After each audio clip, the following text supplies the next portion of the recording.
Ostentatious, exaggerated, colossal, it seems that Dubai always aspires to carry out the largest, most luxurious, and most eccentric projects in the world.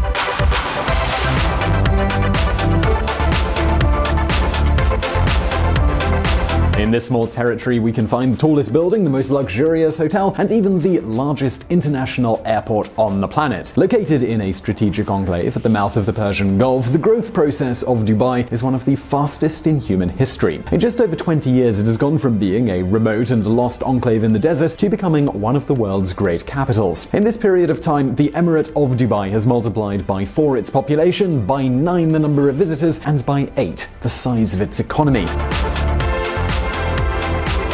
But having said that, the question is, how has all of this development been achieved? Has it all just been a matter of oil? Well, in this VisualPolitk video, we're going to talk all about Dubai.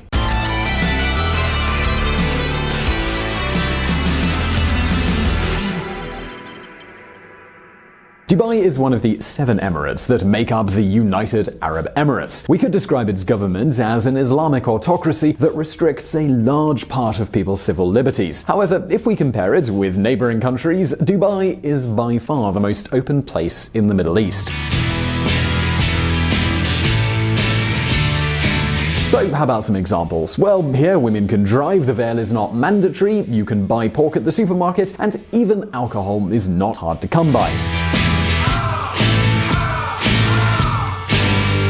Yes, things are starting to change, and in a way, I think we could refer to this city as a kind of oasis in the middle of the desert. And as you can imagine, all of this change has had its rewards. And, well, these rewards, they might just surprise you. Did you know that Dubai is already the 4th most visited city in the world when it comes to international visitors, and that it surpasses epicenters of tourism and global trade such as New York, Hong Kong, or Singapore? Well, it absolutely is, and this is something that does surprise a lot of people. Of course, there's one thing we have to be clear on here. Dubai does not aspire to be the freest place on earth, but they do want to become the richest.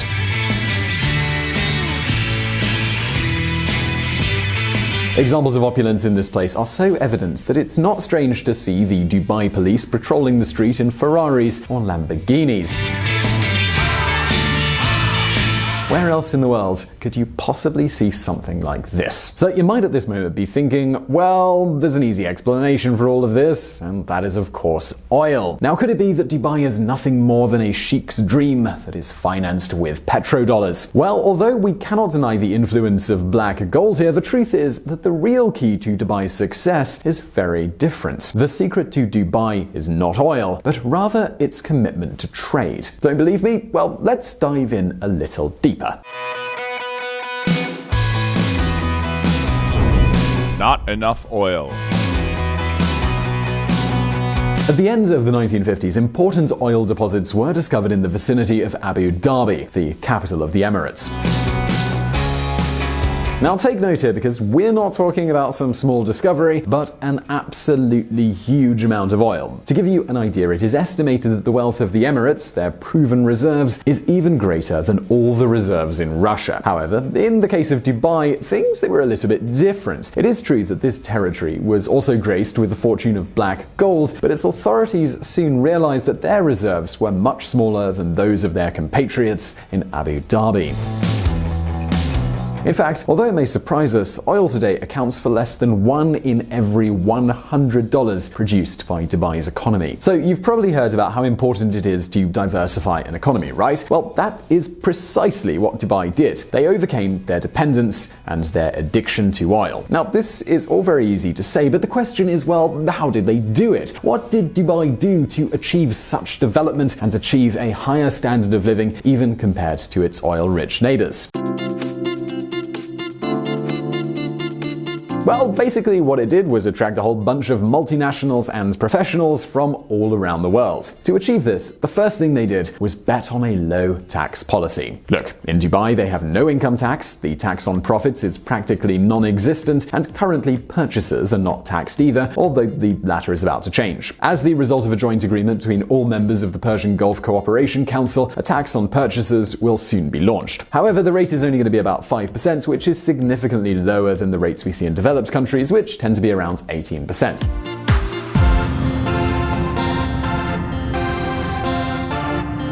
And of course, in case you were wondering, in Dubai there are no taxes on gasoline. Yes, I know it almost seems like we're talking about another planet, right? But do not think that low taxes are the only strategy that Dubai has followed. Not at all, in fact. Second, and perhaps even more important than taxes, Dubai has resorted to an instrument known as special economic zones. Although here they are somewhat different to the ones we can find elsewhere in the world. In Dubai, these special areas, in addition to having tax benefits, even have their own regulations, almost laws, which, as you can imagine, are always focused on promoting business activity. Precisely thanks to having specific rules, companies can escape the rigidity of legal systems that are inspired by Sharia law, something that applies, of course, to the rest of the Emirates.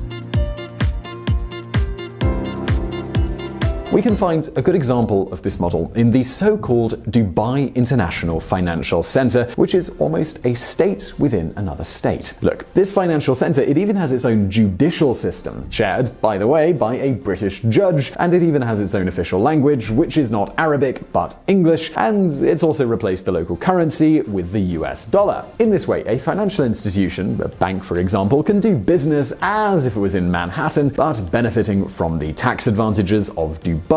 Not a bad deal, right?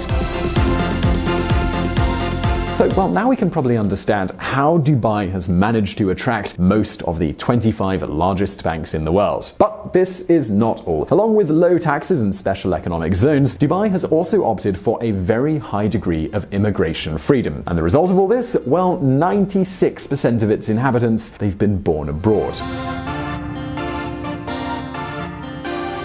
But wait a second, because there is still more. Now, to further boost foreign investment at the beginning of this century, the Dubai authorities made an unprecedented decision for this corner of the world.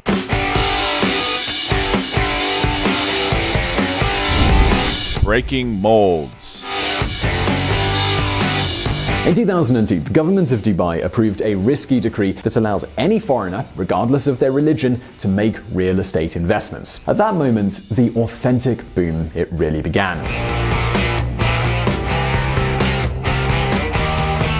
Dubai was full of buildings and large projects, hundreds of skyscrapers, gigantic shopping centers, and even its famous artificial islands. Now, the demand for Dubai became absolutely global. It's a fact that since 2002, Dubai has experienced real estate development comparable only to that of Shanghai, a city with 13 times more inhabitants. Indeed, another one of the most surprising things about Dubai is that it has a population of less than 3 million inhabitants. Despite this, where before there were only a handful of skyscrapers, thanks to this decree, there are now hundreds, and huge projects are announced one after the other. Be this new skyscrapers, Ferris wheels, theme parks, whatever. One of these latest projects, by the way, is known as the Mall of the World. It's a gigantic space designed to become the largest shopping center in the world, and which will even house its own cultural district with dozens of theaters and cinemas, 100 hotels, and the largest indoor theme park in the world. The project has been presented as the world's first city with a temperature-controlled environment.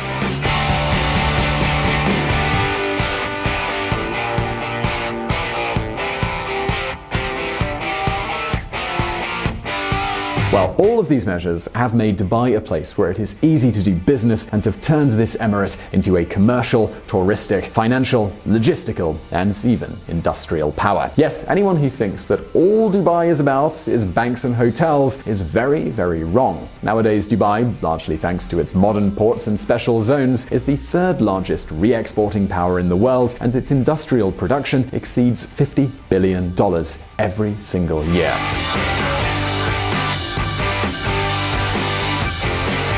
This is what explains why its neighbors are uneasily watching any fall in the price of oil, while the government of Dubai continues to carry out large projects. It is true from a strictly political point of view that there are many reprehensible elements when it comes to religious, social, or human rights issues. For example, there are the painful conditions suffered by many construction workers from countries such as India, Bangladesh, or Pakistan. Now, of course, we cannot ignore this reality, but we cannot not pay attention to the achievements of this emirate. Among other things, because of this growth, Dubai has managed to influence the policies of its neighbors, and they are beginning to reduce their dependence on oil as well. Dubai is, quite simply, a great model to follow. Consider, for example, the new Saudi Arabia under Mohammed bin Salman. This is something we actually spoke about in a previous video. Anyway, I think this case puts a very important question on the table. Is it possible to reconcile the absence of civil rights with sustainable economic growth over time? Now, history and empirical evidence seems to show that this is not the case. But in a world increasingly pressured by very high taxes and regulations of all kinds, Dubai's authorities seem intent on demonstrating that this time it will be possible. At the moment, its commitment to free trade and investment and its policies aimed at strengthening legal security, ease of doing business, and keeping taxes low have been superlative. If anything, Dubai shows us that competitiveness and trade tend to have better results in terms of development than protectionism or subsidies. Many rulers should pay attention to the successes of this oasis in the desert. But that's our opinion here at VisualPolitk, and now we'd love to know what you think. Do you think the Dubai model will make the Middle East a freer place? Well, leave your answer in the comments below, as well as in this survey, and I really hope you did enjoy this video. If you did, please do hit that like button, and do not forget to subscribe for brand new videos every Monday and every Thursday. Also, please do check out our friends at the Reconsider Media podcast. They provided the vocals in this episode that were not mine. And as always, thank you for watching.